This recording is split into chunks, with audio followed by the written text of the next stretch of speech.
then you can use that knowledge to try to make your recordings better. For instance, if you have a singer who wants to just record themselves, and you have maybe some speakers in front of you.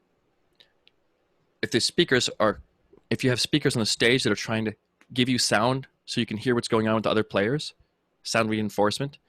You hear the bass coming off of a speaker over here to you. You might want to turn your microphone so it's opposite or off axis of the sound reinforcement that's coming up to your ears.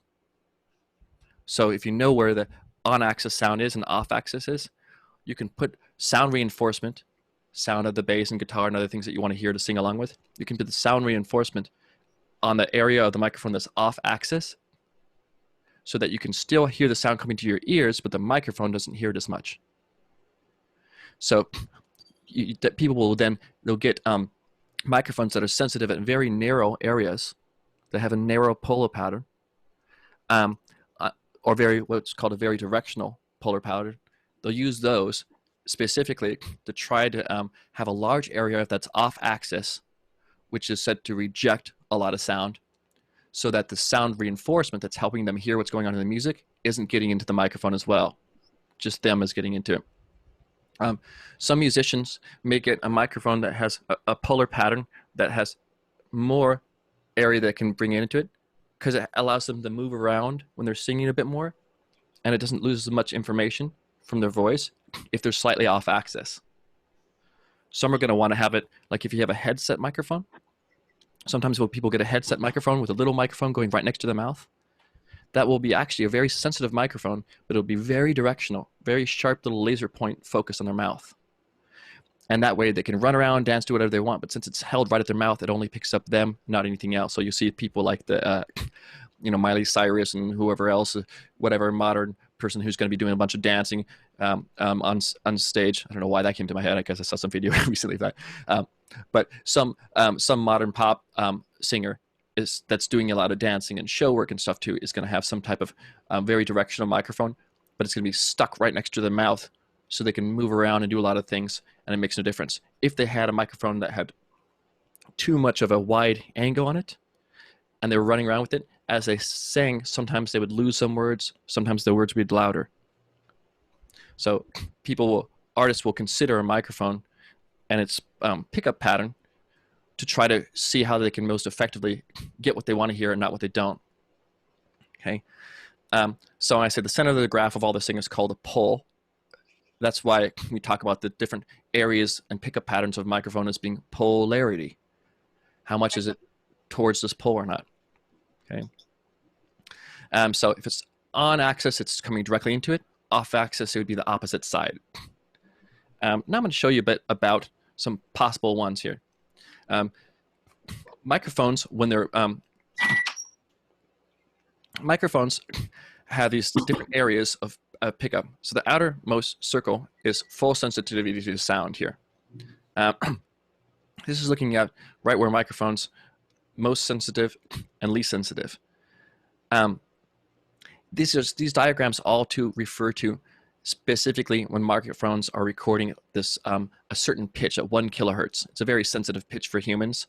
And so they usually test out with a frequency test response. And so depending on how close it is to the microphone, that changes how sensitive it actually is to that particular frequency. What we're most interested really though is in how we move away from this center point from 0 degrees right on here. How we move away from it affects the different amount of sensitivity we have here. So we have reduction in sensitivity as we change our proximity to the microphone. This little diagram shows us the thing that we're probably wanting to be most familiar with, the different types of main polar patterns. Really, there's more here than there needs to be almost, really, but you'll see them, so I wanted to notate them. Number 1 here, all sides. That means that there's really not an on or off axis. It means it picks up above, below, around the whole thing, everywhere it picks up, and that's called omnidirectional. This one to the right, number 2, is a pickup pattern of the ones we had looked at earlier, which is ribbon microphones, or figure 8. It picks up from both sides, but not from the other angles, just from left and right side.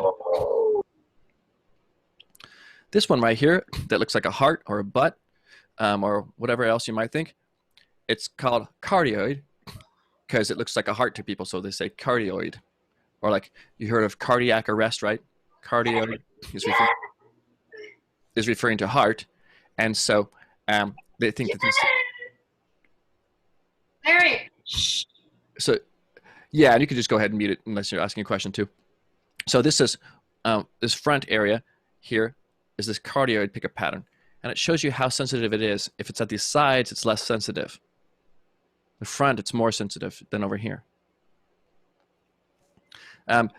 This one over here is even less sensitive at the sides. Here's cardioid. This one would be called supercardioid. It's even less sensitive at the sides, or even more focused. So cardioid, kind of way less sensitive at the back, but it has this big kind of round pickup pattern in the front. The one to the right, number 4, is even less so at the front.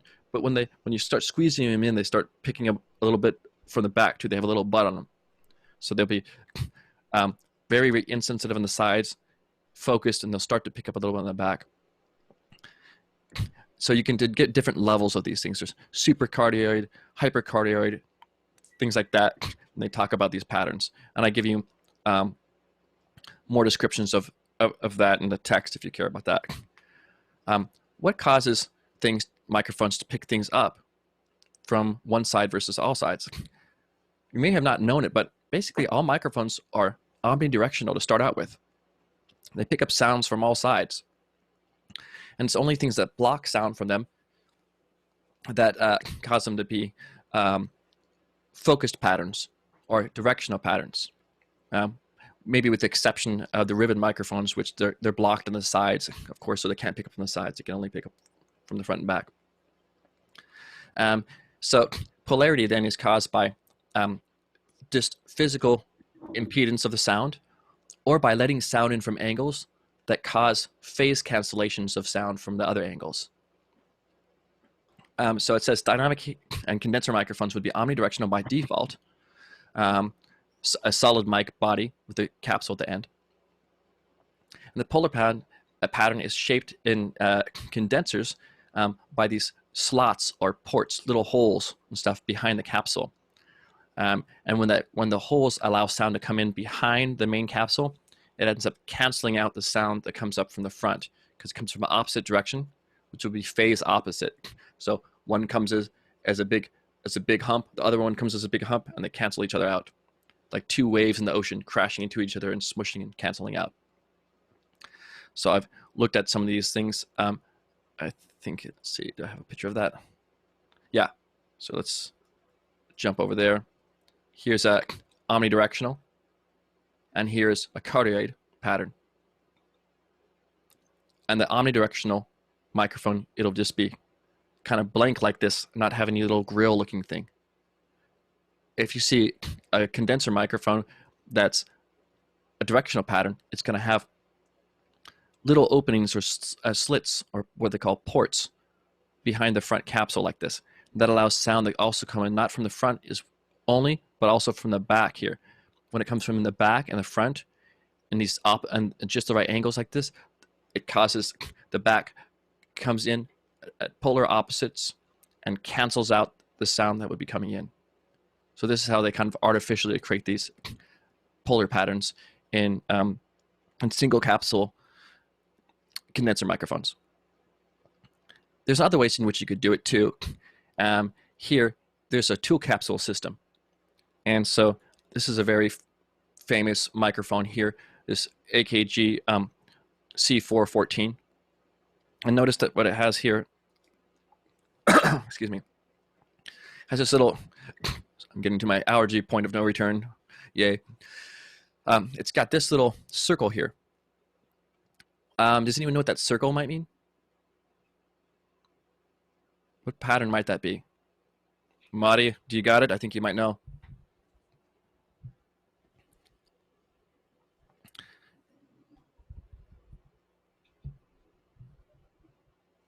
Which one? This little circle on the The left. first one? Yeah, what might that be?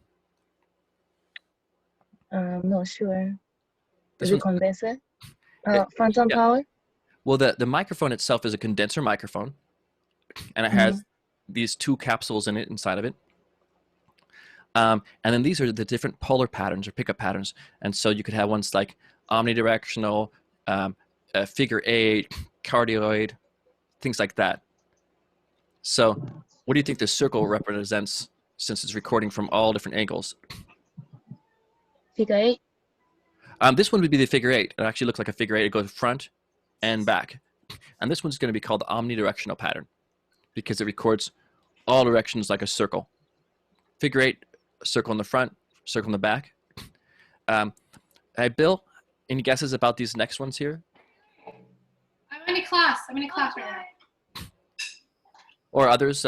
Chase, Brandon, Marissa, Ray, Annie, good to have you here too. I didn't see you here, so thank you for coming here. Glad to see you. Angie, others. Anyone have an idea about these middle patterns here? I think they're cardioid patterns. The middle pattern? You're saying Oh, yeah, okay. selector for any of those patterns? Yeah. So, Bill, can you get a little bit closer to your microphone and say and tell us what type of microphone you're speaking through? I've got a Shure 58. It's the same thing as your Shure 57, but it's got this rounded part to make it better for vocals. Yes. So, so Bill's speaking on a SM58. It's just like the SM57 I had showed you earlier, a typical microphone on stage and for recording guitar cabs and that type of stuff. It's actually the same thing internally. Is Bill's microphone, except for it has this bulb on the end of it, and inside of that it has some built-in shielding that helps it block you from all this like vocal sounds that you make from your lips and bursts of air, so-called plosives. It also has better rejection, and when you hold onto it with your hand, it doesn't make as much noise as an SM57. It has a little bit better, better handling rejection or low self noise. That's because you, unlike a guitarist, who's just going to put the microphone right next to their guitar cabinet and record, the vocalist is going to be holding it potentially with their hand and walking around or running around. So you don't want to get a lot of noise from your hand on the surface of the microphone. So the SM57 has added benefits to try to make it have less sound when you pick it up in your hand, and also to pick up less of these air blips from our mouth when we say B's and P's, these things called plosives, where we have air jutting out. So what Bill had said correctly is this little thing, if you hit this little thing where it says XL2, that's actually a button you can hit, and it'll switch. This little light will switch, and it'll go between these different patterns. So this microphone can switch between 1, 2, 3, 4, 5 different patterns, the same microphone.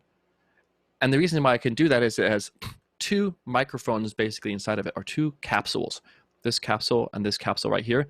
And what they do is they change the amount of electricity. This is a simplification, but they change the amount of electricity in each of them, and they create interference patterns with each other.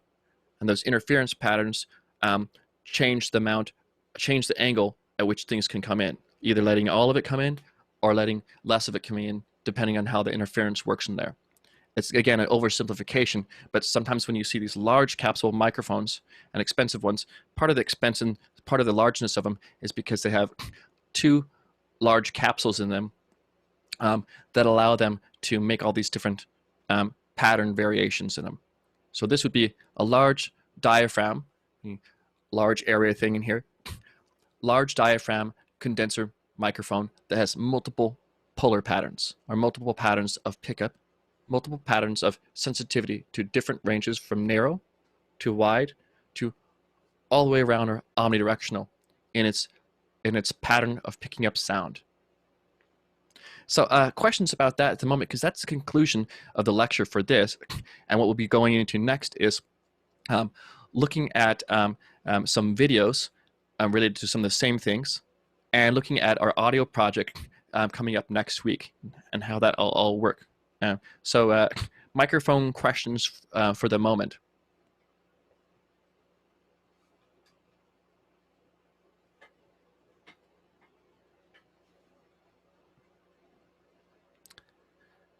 All right then. If you do have any later, or they come up to you at a point, just go ahead and knock them out and let me know here. Maybe some water will help the allergies here.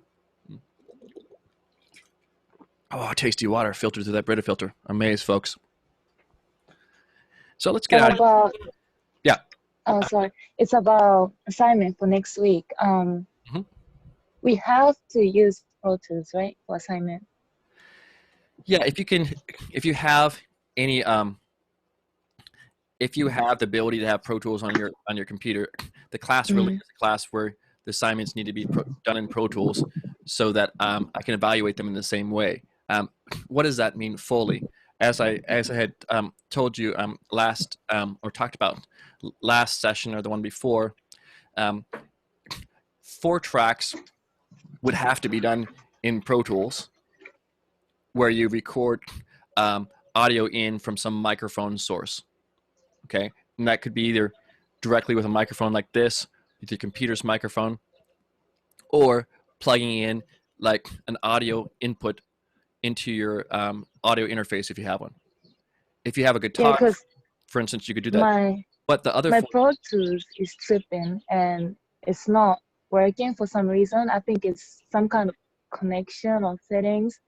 So whenever I practice like recording right now, I can only use Audacity. So for assignment, if I use Audacity, can I get same credit too, or I have to make Pro Tools work?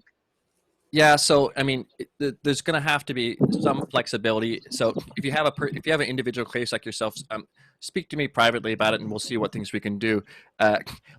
In general, what I want is a Pro Tools session, because what will happen is this. Next week, what I'm going to do is I'm going to take the files turned into me, and I'm going to play them over the internet for people to hear. And I'm going to play them in the Pro Tools so people can see the session. The idea is that people can all see the same environment that we understand to follow along with and understand how edits are made and this type of stuff.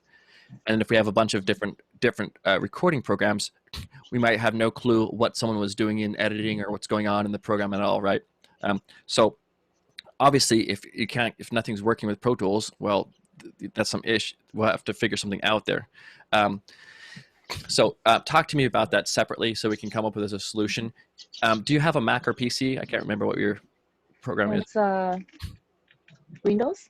Windows, PC? okay. So there are some other options and stuff there too. And so talk to me about that off to the side, because even though you can record in Audacity, there are probably other better programs that you could use as well.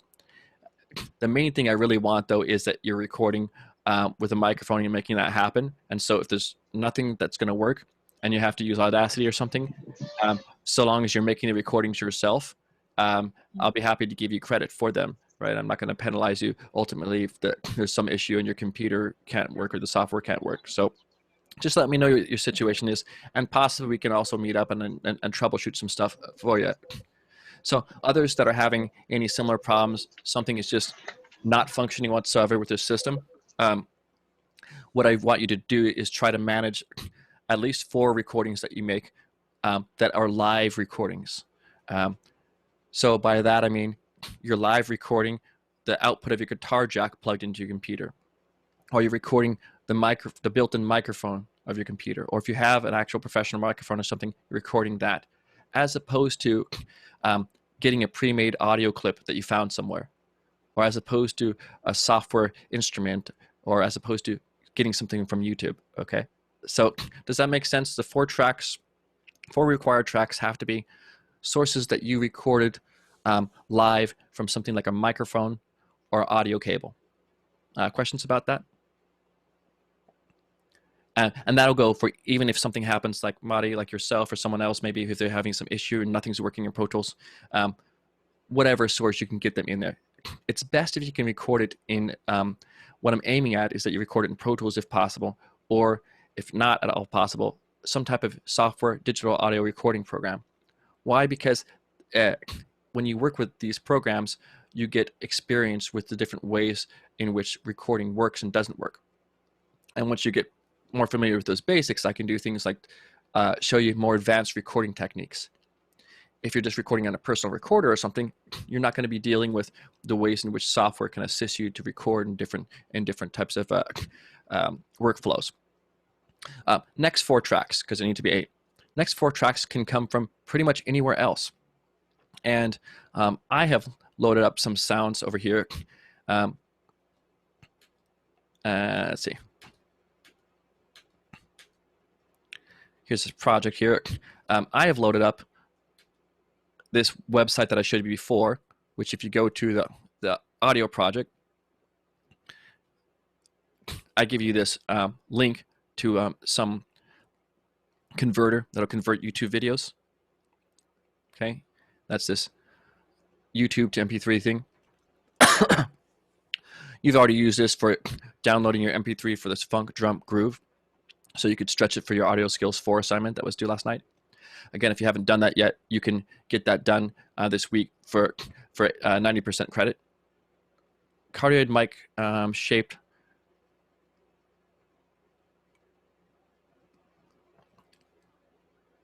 Okay, quick. So, question about the cardioid microphones. The microphones will look just the same on the outside. They're just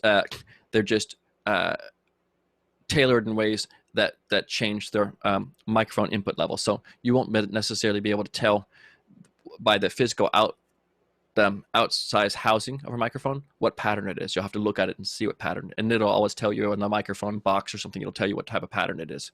It'll also show you the sensitivity to like different levels of things. So thank you for that question. So here I've got not only the sound of the drums, but I converted sounds of, here's his drums, sounds of rainy moods, because I wanted some calming outdoor sounds. So I'm downloading that stuff, and I'm going to bring those into Pro Tools session. It's actually to a different Pro Tools session for the moment. I'll open this one again in a second. You guys see my spinning beach ball on my Mac?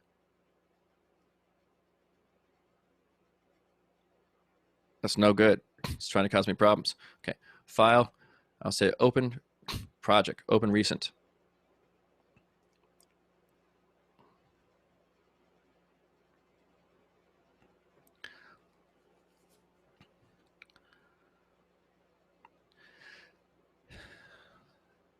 So I'm opening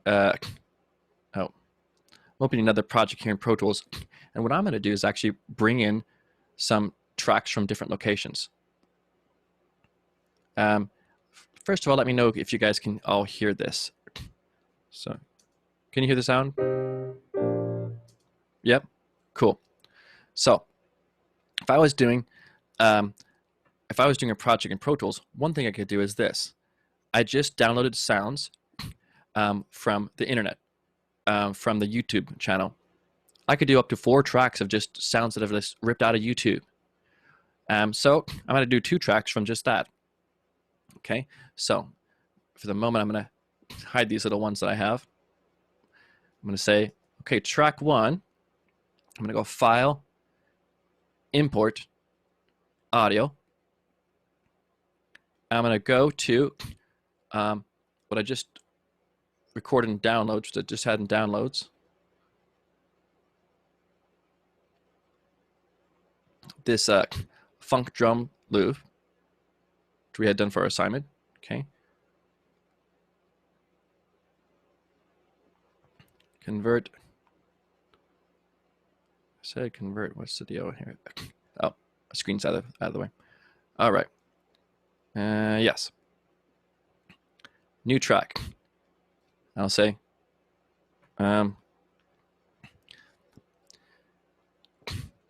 YouTube, or say, oops, YouTube drums. So that's one of my sources. Then I'm going to look and see. I thought I had downloaded from the web page. I thought I had downloaded this other one, sleeping whatever. Oh no, I didn't. Download. Nope, I don't want that thing. Let's go back.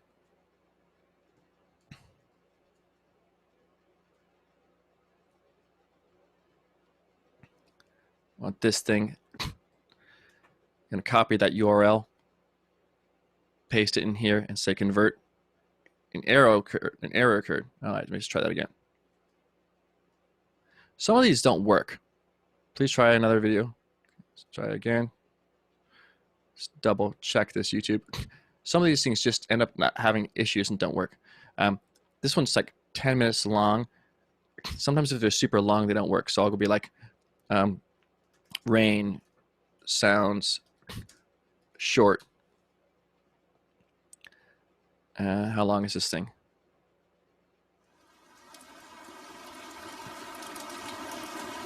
$30. That's not too short, really. So sometimes when you're trying to record longer ones like that, they don't work. Rain sounds maybe 5 minutes. Rolling thunder, heavy mountains. Let's try this one. Why do this in front of you too? Because things don't often work perfectly when you try it out. Not all videos work and whatever else. Convert. Looks like this one might be working.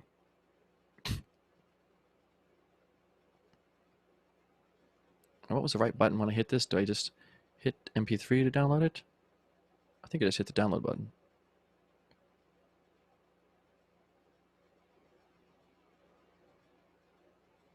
Let's see. Okay. Sounds of nature. Download. Yay. There it is. Whoop. There it is. So now we're going to go to Pro Tools and we're going to import that. File. Import. Audio. Rolling Thunder. Sweet. Let's get this thing going. Done skis. New track. C. Now let's move this volume level down. We don't want this drum sound to be so loud.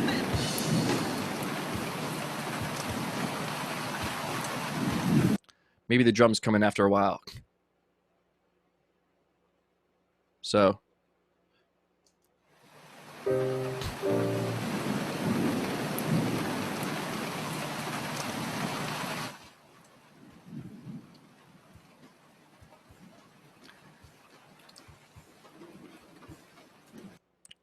So we have 2 tracks already, right? We have this background rain sound maybe to create some evocative feel.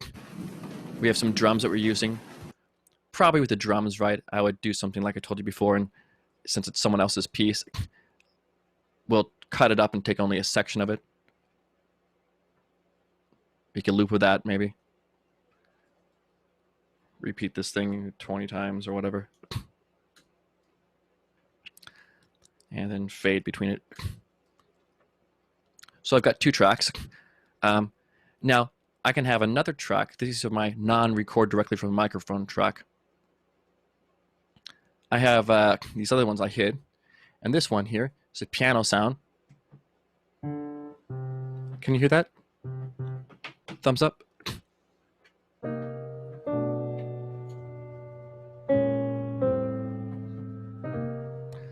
So I'm gonna, erase this part.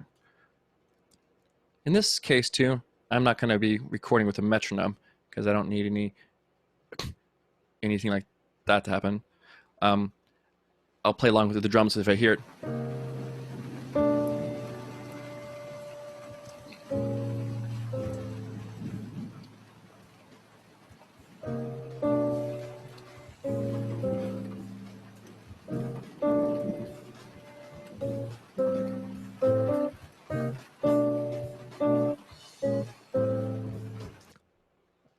Now I might take that same thing like that and just repeat that, you know, hit duplicate, edit, duplicate, or repeat. I would obviously be much more careful about that if I really wanted to sync it out.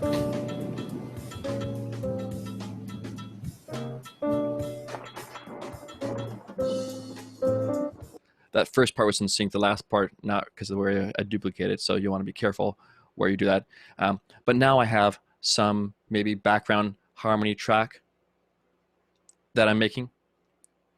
That's 1 track.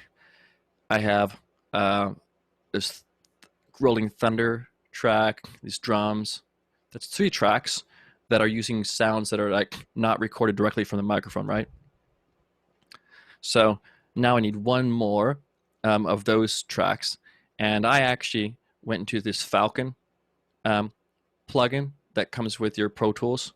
If you go to the UVI folder, looks like this. You go to multi-channel plugin, UVI, and Falcon. This thing has a bunch of sounds and stuff in it, sound libraries, and you can also drag in your own sounds. You can actually make a bunch of synthesizer stuff out of it too. It's pretty a hardcore thing. If people are interested, you can let me know. We can look at that more later. But I went over and recorded sounds of this thing. You tell me if you can hear. Can you hear the sound here?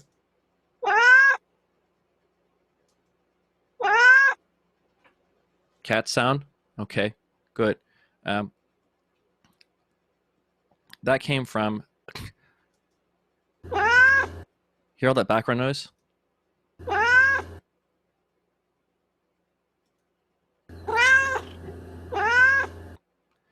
I removed the background noise using RX 7 by Isotope and cut it out to put into here. And then I brought that file over into Pro Tools, into Falcon. And now I'm going to go ahead and hit this button, and I can hit. You can remove just the background sound? You can with certain high-end plugins. And the thing I was telling you about earlier, this is, let's see,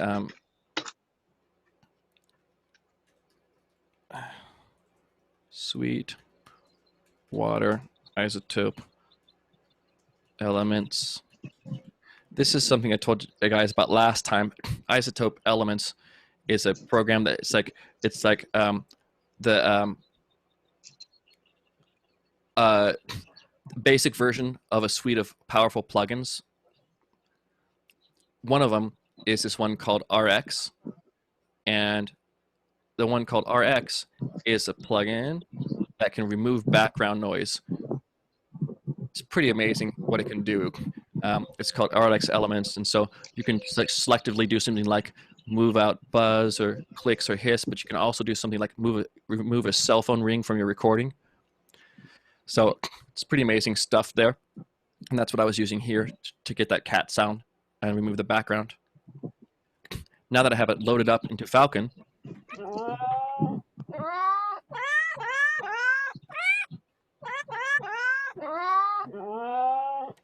we probably need to put some reverb on that cat too. So I'm gonna put some, where's my reverb? Put some reverb. No, for some delay maybe.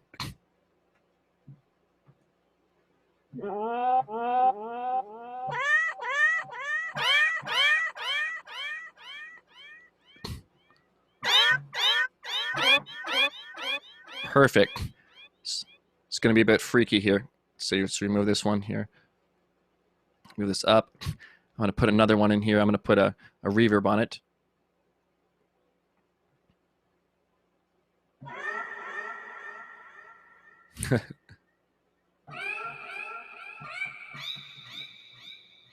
Ooh, that low one's ominous. That's what I want. Let's hit the record button now because we got to get this business happening. Oh, play.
So a ridiculous mess, but is it fulfilling the project requirements? Oh yeah, it completely is. Let's see. Yeah, any questions you have in the chat, always put them there. And my answers, I'm looking. I don't care if they're basic or whatever. I'm happy to answer any questions. So please ask any ones that seem dumb or whatever. Or, don't ask them right away. Right? I'm happy to answer them. And if I don't, maybe unmute and let me know so I can make sure I get to your questions. Yeah, each of them is good, right? Because there's a lot of things we don't know yet about these things, and so that's the whole point, right? Taking a class and hopefully being a lecturer that you get some response to it. So we heard these cat sounds, but I told you couldn't use software instruments. Look at me being a liar. What you can do though for the project is you can take software instruments and up to 4 of your tracks. Again, you have to have at least 4 tracks that are recorded with a built-in microphone of your computer, or some type of live recording of your guitar using an input jack, some audio recording that looks like these WAV files down here. That's done live and not like ripped from YouTube. So 4 tracks like that. But your other 4 tracks, the ones I'm making right now, these ones are not the ones you have to directly record into Pro Tools or something. You could rip something from YouTube like I did here, or you could actually even take, like I've done here, you could take a track that you make with a software instrument in Pro Tools, and if you right click on the track and hit, after you're done, commit. Okay, I'm gonna hit OK. It's now gonna take the recording that I made of the piano. Man, this thing is going kind of slow.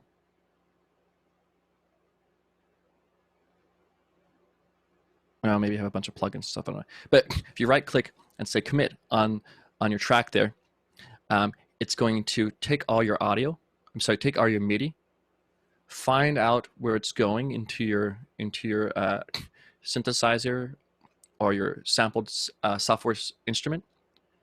It's going to find all those sounds and convert them all away from MIDI into, you see it in purple now, into a WAV audio file. So there's different things you can do with audio files that you can't do with these files called MIDI files that we'll look at in the future.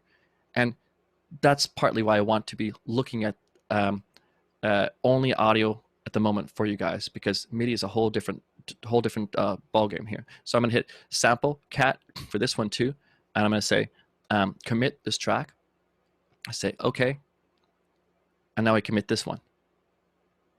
Now that it's an audio file too, we can do some interesting things.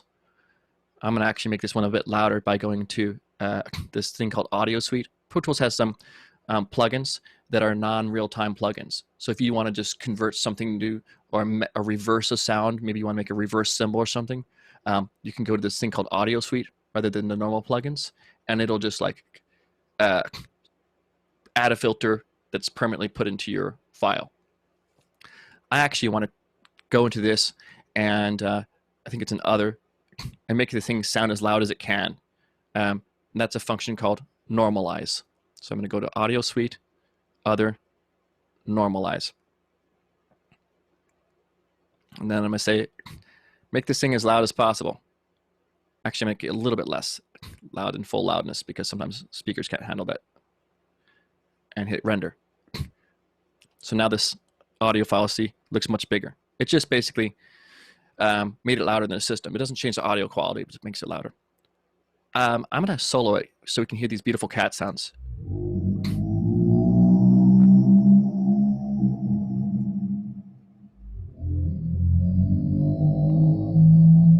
Pretty amazing.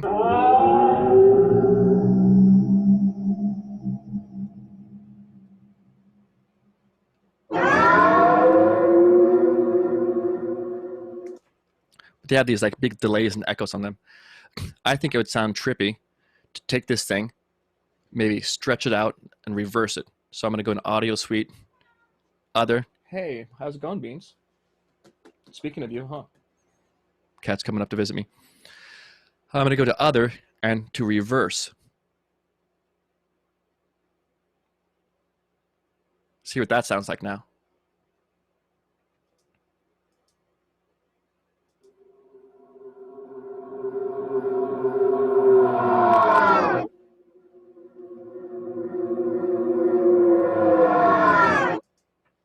I like it. Turn it down a little bit.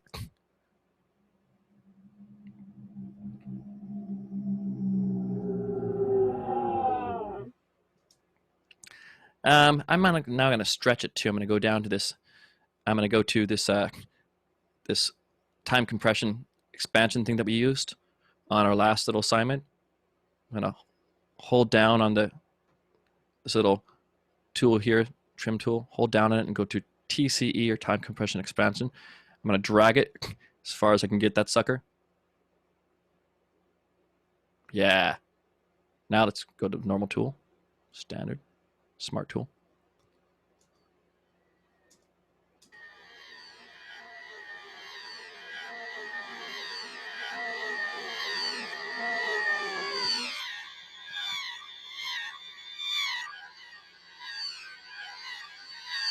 I think it needs some more reverb on top of that whole thing. And another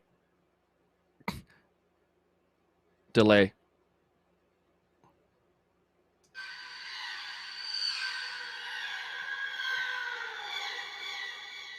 Where did you get the delay from and all that stuff from the audio suite? I went to the right where it has inserts. Mm-hmm. So first of all, if I don't have it in view, I'm going to go to view, edit window views, and make sure it says inserts. Oh, I see. Okay. I'll go ahead and add another whole line of them too if you want. And then once I go to inserts, I go to multi-channel plugin and reverb or delay or whatever happens to be. Oh, I see. Okay.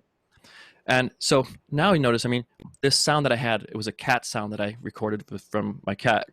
I brought it into Pro Tools, messed with it, added effects on it.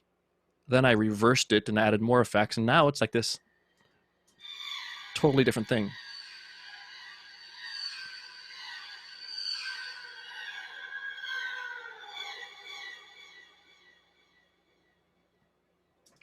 So maybe I'm just going to create an evocative texture thing and not even have anything with musical timing. See, the whole thing's together.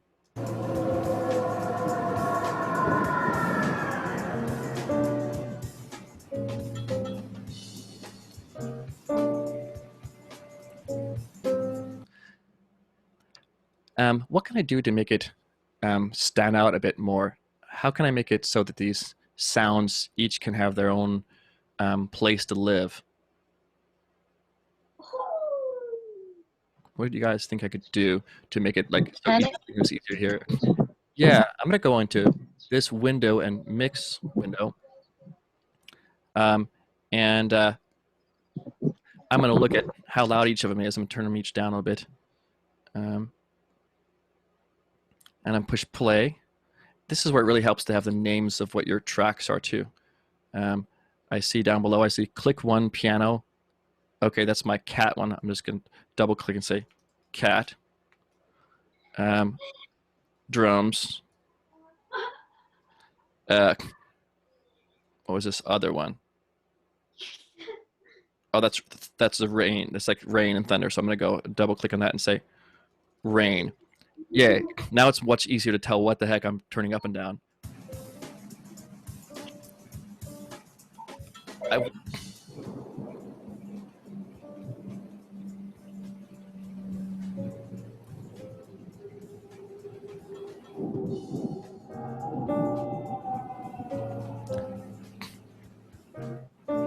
want this delay sound on everything, I think.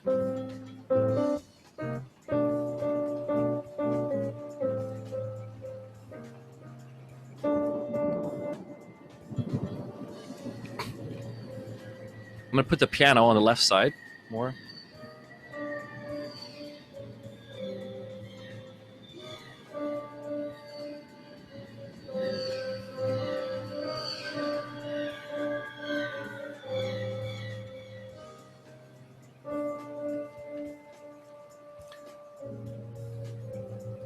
So what I have now is like, I have the rain coming all over the place. The drums have turned down and put mostly in the right side. Typically drums would be center, but they don't really work with this too well.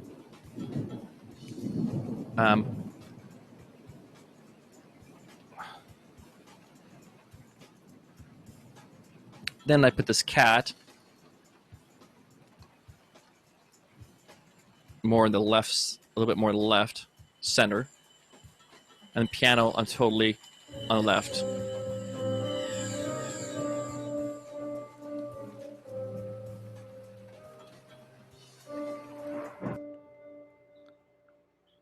Cool. Maybe I don't have any ideas left over. I'm like, well, I don't really know how to do musical things and play instruments much, but I have my voice.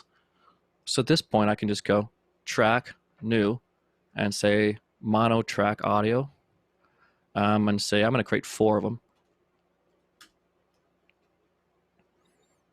And I just go in here and say, okay, test, test, here's my sound. And I'll say something in here. Let's see. I had one student read poetry before. This one. What should be the topic? Anyone have an idea? Topic? What should we record for this? Folks, we only have a couple more days maybe to do this. You're in the weekend, you're like, man, I gotta get this project done for class. What do I do? Well, you could do something just like this. Just pull stuff in here. And now you're gonna talk about, let's talk about your food choices. When's this due? Next Tuesday. Yeah, next Tuesday. Have a week. Okay, yeah. Yeah, you have a week, but what I'm trying to say is imagine that you're like, oh, I forgot about this, or I had a bunch of other stuff going on, or I didn't get to it, or I'm trying to show you that, we can use a lot of things that you may not even consider very music or whatever to make something happen. Totally counts. I'm going to record with my microphone here. I'm going to say record, play, and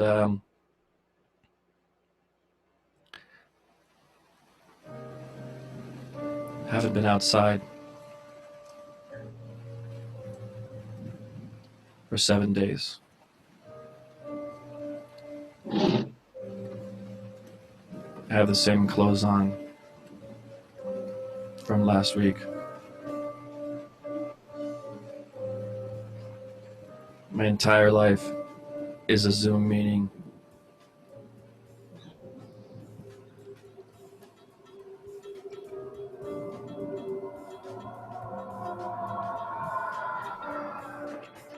Am I awake now? I don't know if I'm awake. What month is this? God, I want the government check. Please, government check. Sure, I'll eat another frozen pizza. All right. So now, as per usual, I say, well, I have my recording of that. Haven't been outside. I can take this though, and I can mess with it. Look at this thing we have. We did this in the earlier class. We did where we chopped up things at transients. Mm-hmm. I'm gonna go edit and separate clip at transients. Mm-hmm. Now I'm gonna zoom in here and look. It's divided up by words. Yeah. So since I don't really care about it, I want just sonic material. I put this thing on shuffle instead of grid. I put it in shuffle, and now I can take my words and move them around.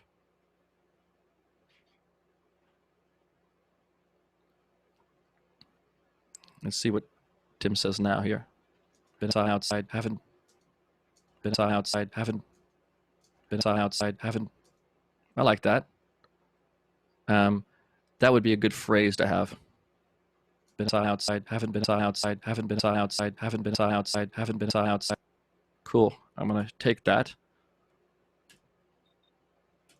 and have the same. Do a couple more of these rounds, and I might just have the same clothes on. I think this is my outfit from last week. No. Stop with the video, Larry. Was that? My entire sorry. life I thought my microphone was off. is a Zoom meeting. Okay. I can take these two and stretch them and stuff and do whatever. My entire living. That's kind of interesting sounding. Sure, I'll eat another frozen pizza.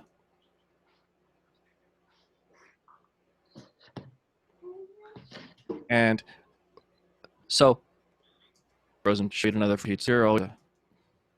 0. That last part could be cool. I'll cut that out of there. And maybe I don't even want most of this stuff after I'm done recording it. I'll select it all and delete it. And then go back to the beginning. And paste this in here. Frozen shoot another feed 0. Frozen shoot another feed 0. Frozen shoot another feed 0. Frozen. I'm going to also hit Apple F or Control F to fade between them. Frozen shoot another feed 0. Frozen shoot another feed 0. Frozen shoot another feed 0. Frozen shoot another. And take that whole thing.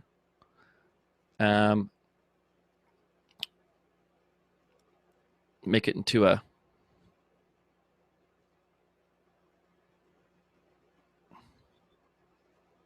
what did I do?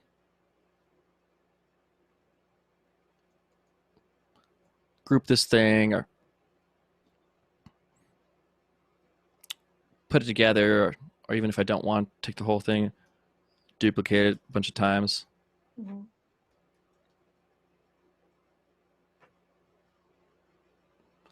And frozen shoot another feed 0. Frozen shoot another feed 0. Frozen shoot another feed 0. Frozen shoot another feed 0. Frozen shoot another feed 0. Frozen shoot another feed 0. Frozen shoot another feed 0. Frozen shoot another feed 0. Frozen shoot another feed 0. Frozen shoot another feed.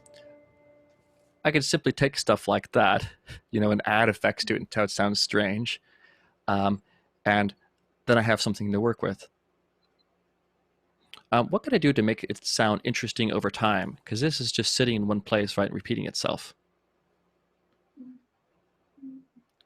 There's something called automation I could also do on this, where I can change over time what's going on with the audio track.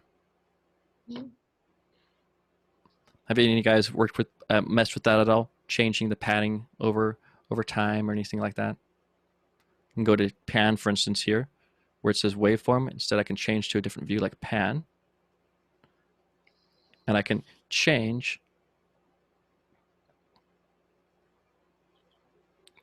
to pan to go up and down, and it'll switch back and forth across the speakers. Could be something add interesting. Coming from right ear.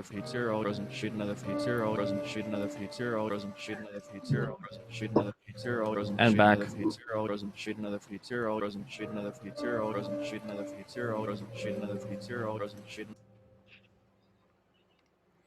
So weird stuff that's not really musical in any typical state, just soundscapes and stuff.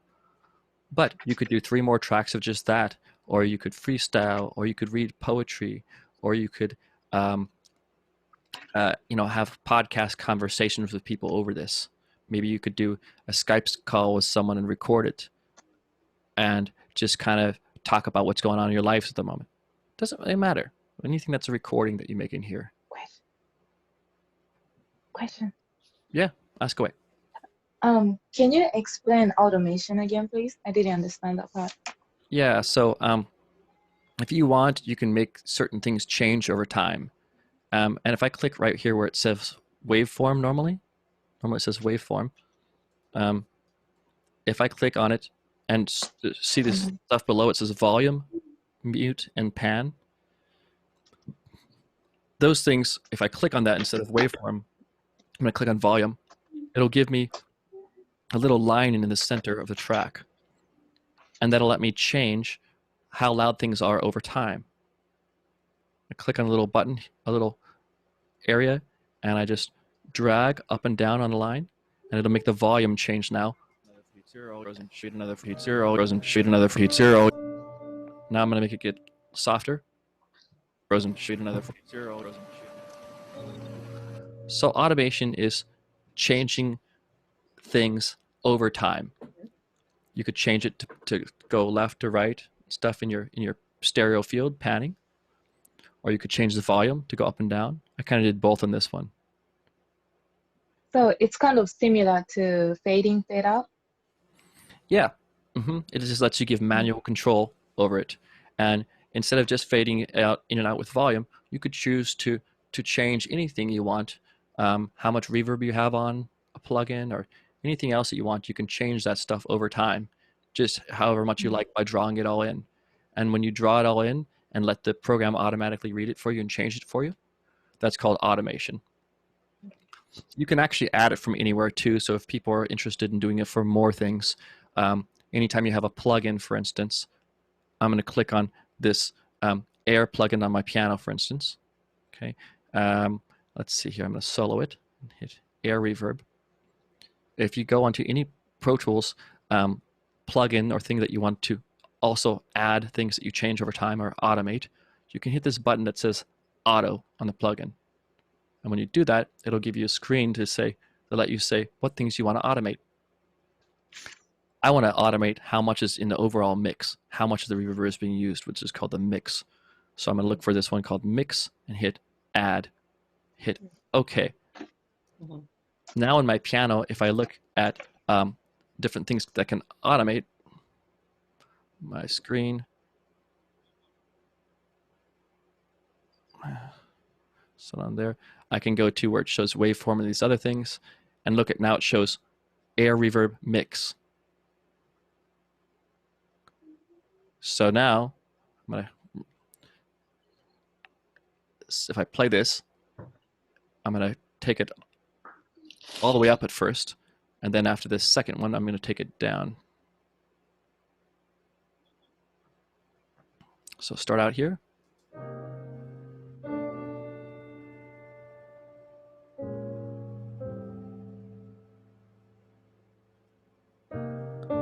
No reverb.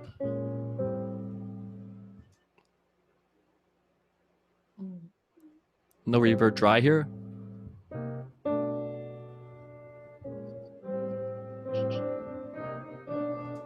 Now wet with the reverb in the mix.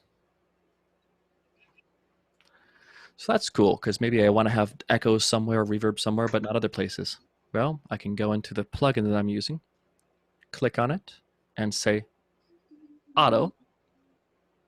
And now I'm going to select Mix, because that's how much I mix it into my normal signal. And now I can also change how much of the echoes or delays I have on here by going to over here, Air Dynamic Delay, Mix. And that'll change to how much delay I have. I have 0 delay here. And then when I get this point, I'm going to make it suddenly go up to having a bunch of delay. And then none again after here. So here's regular.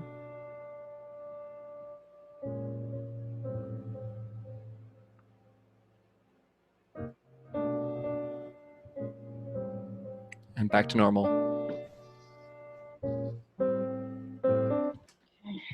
So just to clarify for me, when you have a plugin like this, yeah, you can take almost any of these dials and sort of programmatically put a set of adjustments to that dial over time. Exactly. So it's super cool because I first when I discovered this, I wanted to take a single snare drum at the very end of playing and only put reverb on that snare, but not the rest of it. So it just go. The rest of them I wanted them to be nice and dry. And so knowing that now, there's so many creative things you can do.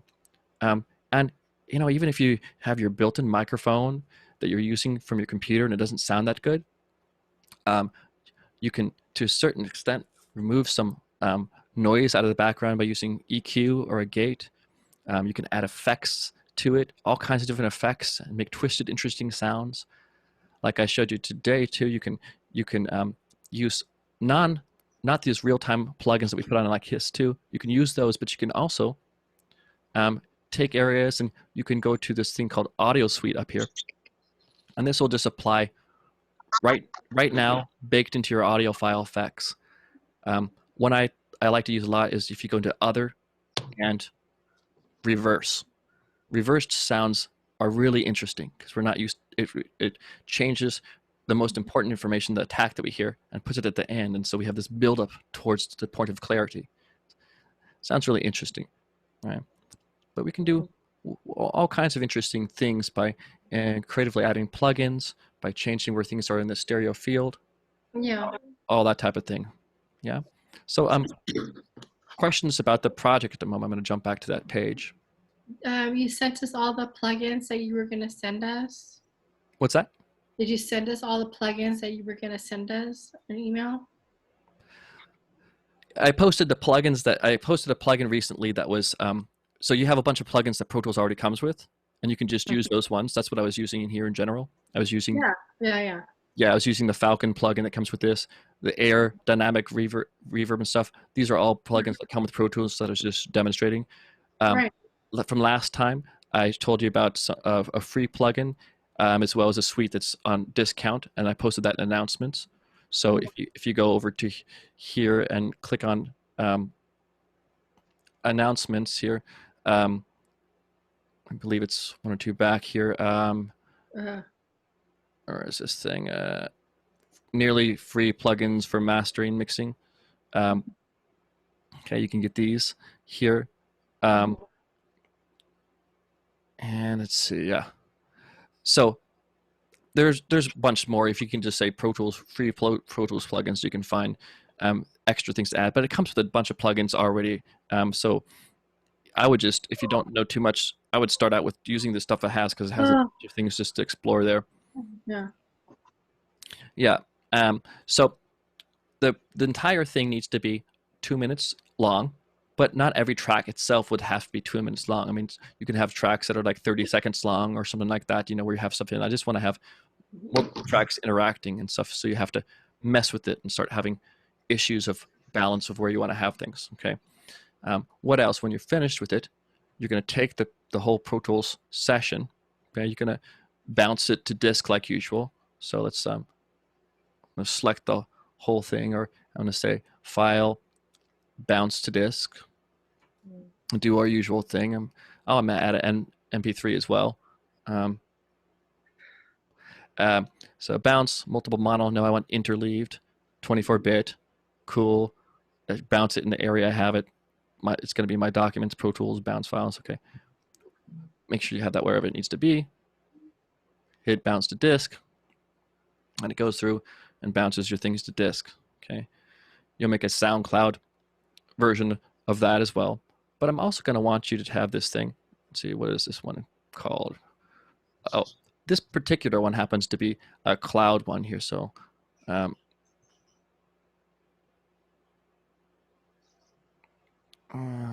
close project. Save a copy of this one. And if you are having trouble finding out where your files are and stuff, a lot of times a good thing to do is you can do this, save a copy in. And if you don't know where stuff is stored, you're like, I don't know where the heck stuff is stored. So I'm going to say save a copy in. Make sure this is by default, it automatically clicks audio files, but I'm going to say okay.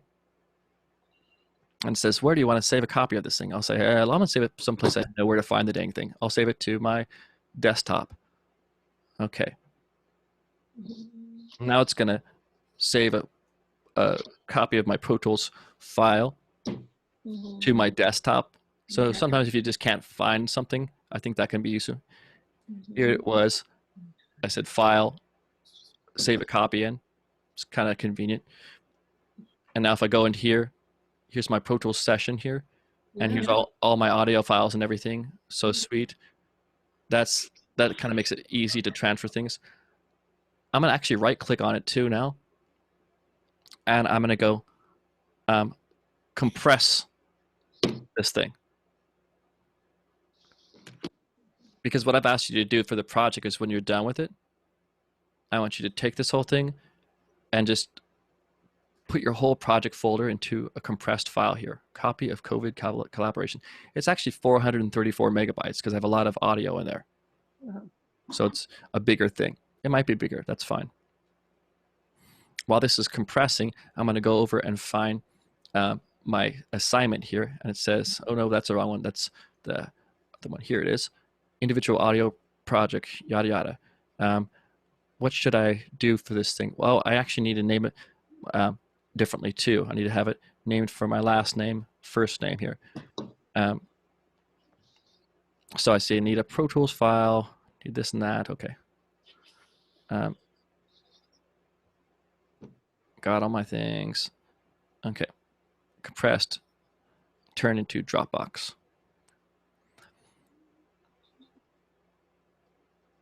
I'll post that little Dropbox thing for you. Oh, no, here it is. Upload your zipped folder here. Oh, okay. Okay. So it should be your last name, that first name on your file too, because otherwise I don't know how it came from. So I go here, pull-in.tim dot audio project 1. So equivalent like that. Okay. Now I'm going to click on this thing, Dropbox request. Okay. Individual project audio. Upload zip file here, last name dot first dot audio project. Okay, well, let's see. Audio project 1, that's fine. Okay, great. Wonder if I can just drag it there. Choose from computer. I'm going to go to desktop, Tim, pull-in.tim audio project 1. Okay, open. Okay, it says I'm already signed in here, but for you, it's going to ask you to put your last name, first name, and then type an email address. And then when I'm done, I hit upload. And then this thing will start uploading. It may take a while. Just let it sit there. Okay, this is 400 megabytes, so it's going to take a while to upload. So we're not going to wait this. Some of you here though are asking me, Tim, I know it's almost time for class to be over, but is there any way we could sit around for another 6 hours to watch this thing upload? Folks, I am sorry, but I will tell you what happens later on. Okay, cliffhanger. It uploads or doesn't. So questions about that at the moment? Questions about the audio project, stuff you can do? If you do have individual questions and stuff, in particular, like if you like, I know with Mari, sorry, or others who may have issues with their computer and stuff, send me a message in my Canvas. Message me there, say, hey Tim, my computer fell into a bathtub, and I only have a second computer that all I have on is Logic, or all I have is this, or even if it's just questions about this, but you didn't feel like asking it during the lecture, think it's a weird question or whatever, ask me, let me know, because I need to know where you are if you do need help, so I can help you get there. Yeah. Yep. Thank you. That's about it for the moment, folks. What's going to happen next? Well, on Thursday, of course, we're going to be continuing. I'm going to continue the lecture on microphones, where we'll be looking at how do you place microphones in different ways to make good recordings. What are some different strategies you can use for that, and what can you consider inside of a studio for how to configure things up there. I'll also show you, I'm going to close this one, file, close, project, don't save. I'm also going to open this project here. I'm also going to show you with some sound examples how some things can sound with different microphones and some ways to check out some more of that. For instance, this sound right here.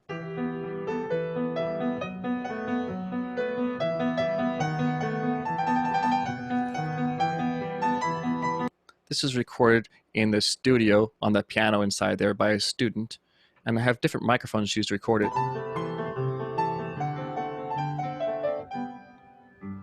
These are some omnidirectional ones that are in the back. These ones are up close in front of.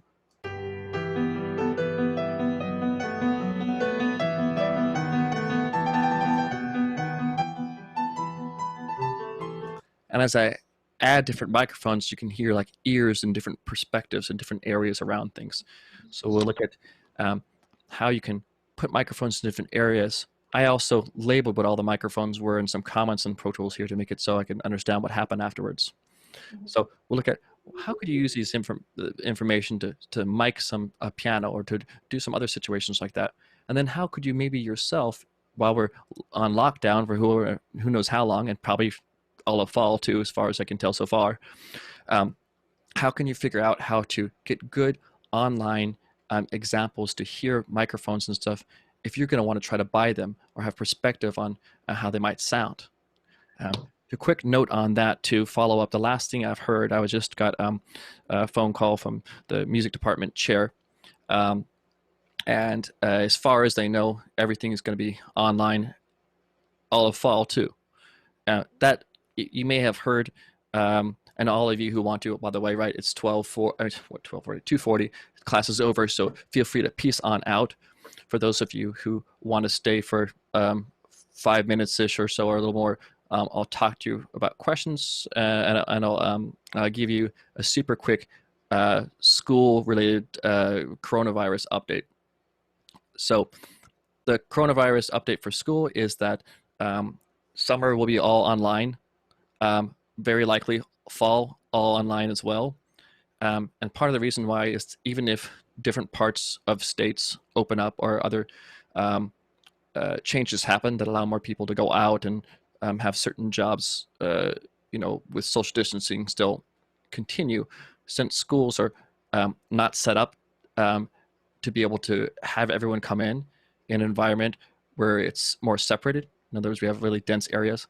And of course, since lawsuits and stuff would be insane if the school suddenly let you came in there and then everyone got sick and died from the virus or some version of that, it would not work out well for the school systems. So to be utterly precautious and to acknowledge the fact that we're in such a tight quarters in general in schools, schools are much more reticent in general to open up than other sections of life, that can more easily function in other ways. So again, until further notice, what I've been told is that we're planning on having all classes in the whole district potentially continue on until fall, and teachers are all being asked to become certified in online teaching if they haven't been already. So I've already been certified for various online things. I'm doing a bunch more too, but I want you to all to think about that, because even though some of the elements of this suck, it's something that I want you to try to keep as much mental fortitude as possible about, because until we know further, this may be the new normal, for at least so far as school goes, and we all have to try to get the most out of it if we can. And I personally recommend if you're doing school, hey, don't stop doing school. Do whatever you can in the meantime. Don't allow the circumstances to cheat you out of your next classes, but do consider that you may have some differences in how those things go about. Okay, shameless plug for myself. If any of you guys want to do this next semester, I'll be teaching this class again in a more adapted version when I have more than about 7 days to figure out an online version. But I'll also have, I'll be teaching a composition class and a projects and electronic music classes. So if those of you are interested in that stuff, there's some deeper topics we can go into in those classes. And there's some really creative potentials for different ways how we write and create music and come with different musical composition ideas. This class isn't really aimed at that, although you can do it. It's aimed at learning the technical things, how things work, and to use equipment and such and put it together. But some of those other classes can be interesting to add to your creative direction. So if you're interested in those things or other musical offerings, let me know. Or if you just have questions about how musical classes may function or not as a private music student in the future, there's a lot of ongoing conversations about ways to approach music and try to lose the least amount of our face-to-face interactive environments that we use. So do you have classes? Oh, Bill, go ahead. for summer? Oh, sorry. Bill and then Marty. I was going to ask if you have any office hours this week.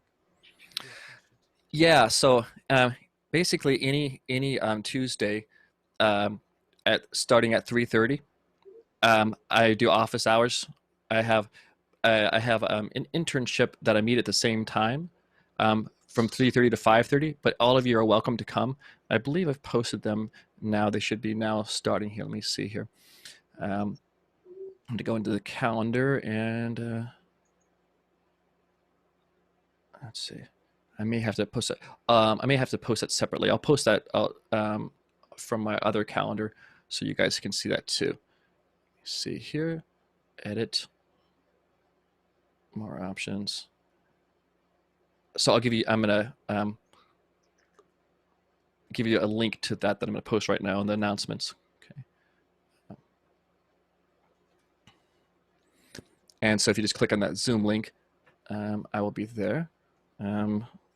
Office hours, and Tim's 209 internship. All right, sounds good. Zoom link. Okay.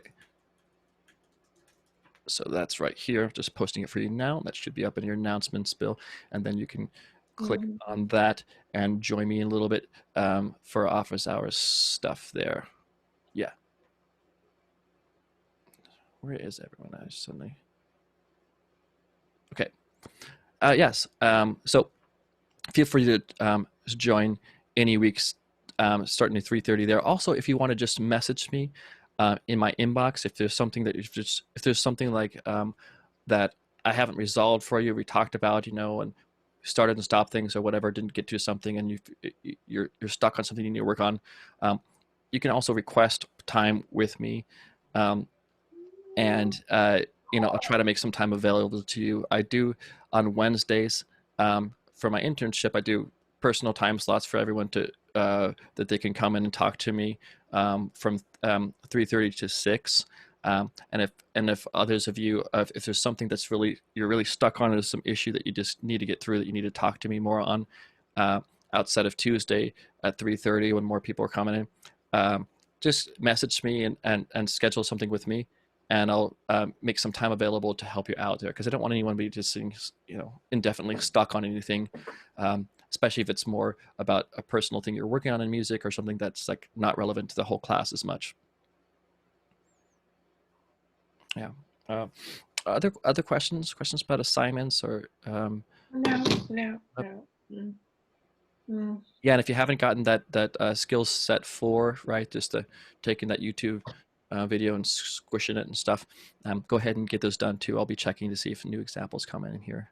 Okay, sounds good. Can I ask you real quick? Do you know what happened to those funds that they were supposed to distribute? Did that ever happen? Which funds? There was like some funds that people were supposed to distribute, that the Mesa was supposed to distribute. Well, I guess there's just different things. There's different funds potentially that. So if you drop classes, for instance, before May 8th, they'll refund your money.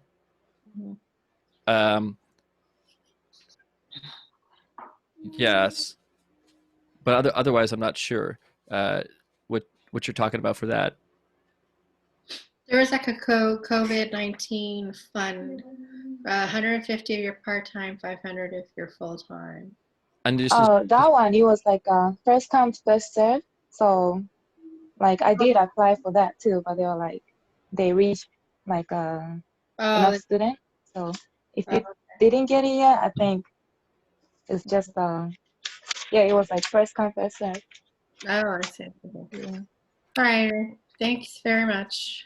Yep, you're welcome. All right, bye-bye. So if we have questions later about the thing, we could just email you or something? Yeah, the best way to do it is to send a message to my inbox.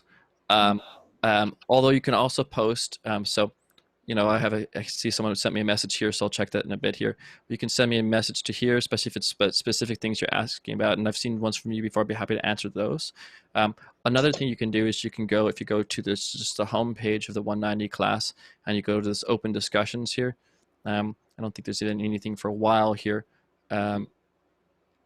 Oh wait, which class is this? This is 209. Oh, this is 209. Sorry, let me go to the other class dashboard. So I can go to here to class open discussion on the top. I just go home, class open discussion, and then if you have something here, post it here. So I haven't really had any new things since this since Marty's post here, but post something down here. You can say. I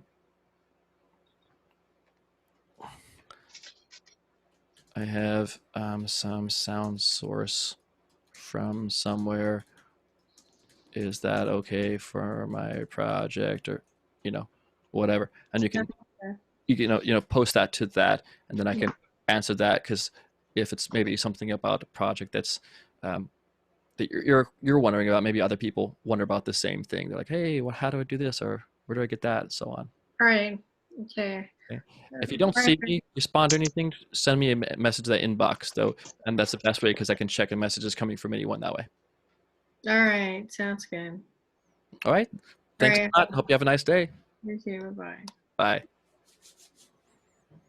Tim. The last survivor. Hey, how you doing? Yes, I'm still here. So I have a quick question in case it's something you can help me out right now. Mm-hmm. So Pro Tools, let me try. Yeah. The camera. Is it flipped? Oh, is it still me? I see your screen. You see my computer screen? Yeah. You can also share it with Zoom so I can actually see it directly. Oh, how do I do that? Share content? Oh, you never mind because you're on your phone. phone. Oh, no, I'm using my phone. Yeah. Okay, so go ahead. Okay, so I wish I could see it. Okay, do you see the audio interface? Yep, got it. So I have this, and the mic is connected, and this goes all the way to my condenser microphone, and this is the headphones that I'm using right now. And the volume for the mic is on the good area, and I'm not using the instrument, but I was just wondering, why can I not hear?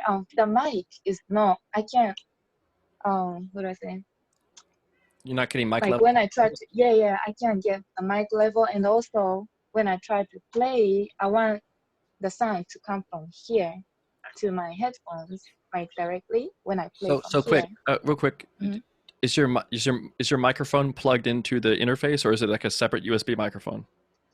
It's plugged into the interface. Okay, and it's okay. So and then you have headphones coming out of the headphone jack of your interface, right? Yes, from right here. Okay, and so if you're in Pro Tools itself, you should go to where it says Setup and Playback Engine. Right? Can you go to Setup? And what does it say for Playback Engine? Should say Scarlett. Playback Engine. No, it's. Oh no, that's no, Scarlett is not showing. What is that? Scarlett is what's showing? No, it only says Realtek High Definition Audio. That's the problem. So you need to change it to Scarlett. There is no option. There's none or Realtek High Definition Audio. Which okay. So and the Scarlett's plugged in? Yes, it's plugged in. Okay. It works with when I use audio Audacity, it works. So here's might be a problem. Okay, I don't. This is a Windows thing, which is super annoying, and that's like the Windows will try to it'll try to not let more than one program use the same audio interface at the same time. It's called exclusive mode, and Windows is stupid and defaults to being on exclusive mode. So do you have Audacity open in the background? Or any other? No, it's closed. So what you should do to first do is you should try to shut down. So first of all, close Pro Tools, save and close it.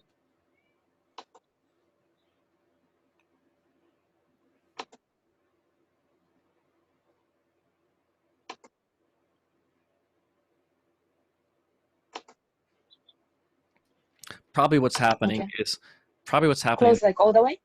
Yeah.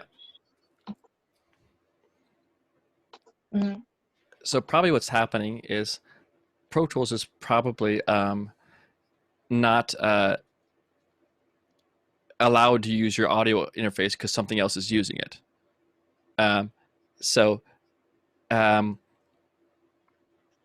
If you have like a web browser or anything else and stuff that's using it, it might not be able to see it. Let's see. Scarlett Pro Tools Windows doesn't show up.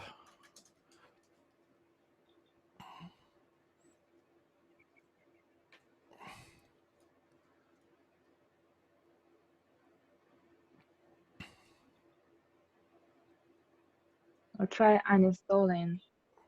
No. No, you don't try it. Don't try uninstalling it. You don't want to install anything. See. Okay. Mm. No,